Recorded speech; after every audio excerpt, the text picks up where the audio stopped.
I guess this is where the duality of my reality kind of begins.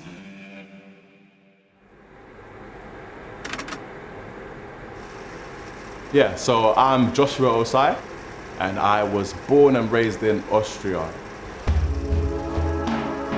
I would say I was definitely seen as an immigrant. I think it's quite evident that I'm not Austrian. There wasn't anyone else from any other ethnic background actually, it was just myself and loads of very Austrian people. Moving to Birmingham from Austria was a huge culture shock. I think my first month I had a fight because I got picked on quite a lot for being not black enough. I spoke differently, I still had a little bit of an Austrian accent.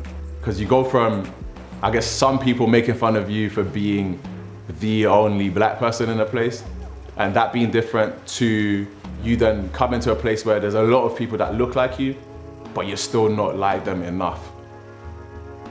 So when I was 18, I started playing for the Birmingham Knights in the British Basketball League, taking it seriously and playing for a year. And you quickly realize, especially when you're 18 and you're playing with grown men who are really trying to go at this, and they do this for a living, and they're like trying to make ends meet. You kind of learn that it's not as glamorous as you may think it is. I think I learned pretty quickly there wasn't a future in it. I kind of went away and thought, how can I best make do with the cards that I was dealt? How do I take the situation and kind of do what I can with it?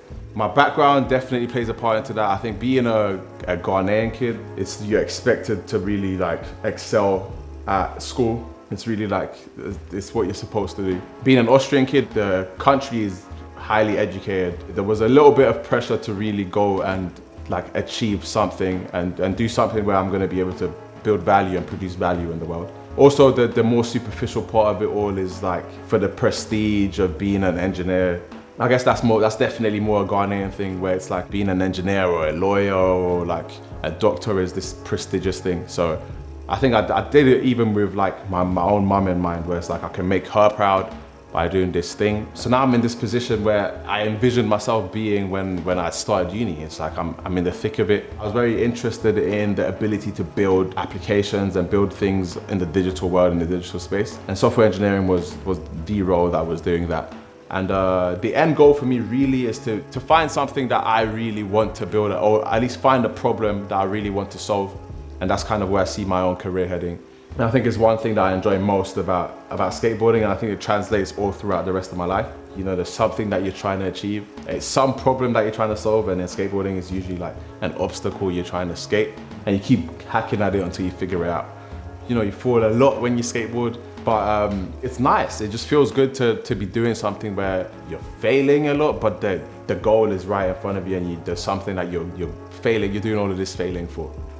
Picking up skateboarding taught me that it isn't always all about progress, and you kind of have to be able to enjoy your entire process, because we're not here for a very long time in the grand scheme of things.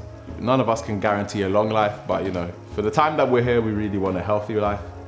So I think, yeah, that's something that's been on my mind quite a lot recently.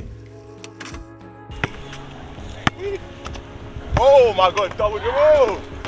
You don't want to show them that, that's terrible.